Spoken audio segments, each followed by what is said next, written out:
All right, Mike, today thousands of road construction workers gathered on the lawn of the state capitol rallying for road funding.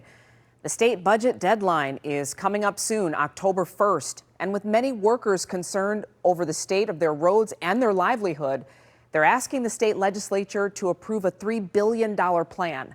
But Democrats and Republicans have different opinions on how to make this happen. 7 News Detroit reporter Darren Cunningham traveled to Lansing to listen to workers about what's at stake and learning more about why there's a holdup. I'm told roughly 4,000 to 5,000 road construction workers showed up here to the state capitol saying the signs couldn't be any clearer, that the legislature needs to adequately fund our state's roads. Who deserves the funding and respect to do it right? The men and women who build our roads and bridges demand lawmakers pass a road funding plan to the tune of $3 billion.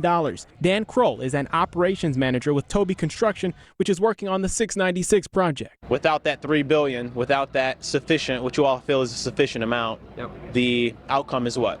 The outcome is, less jobs that are coming out and more employees that ultimately get laid off and are out of work or looking for work out of state. And the roads stay in the current condition. To our legislature's defense, they've inherited a problem. Rob Coppersmith with the Michigan Infrastructure and Transportation Association, one of the rally organizers, says lawmakers ought to consider new revenue sources. What makes this conversation or this dilemma, if you will, different than years past?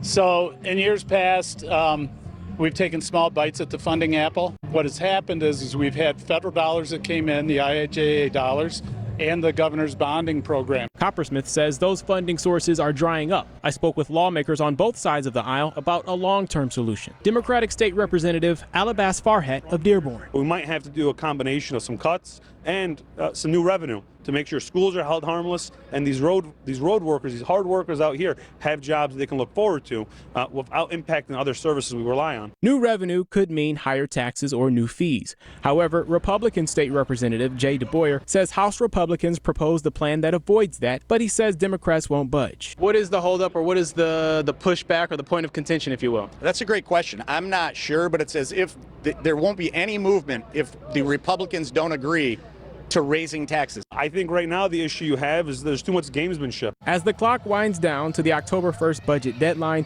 these workers aren't concerned about politics, just their paychecks. It's not a partisan issue to pass a bill to keep our roads good. The House and the Senate have 11 session days before the October 1st deadline.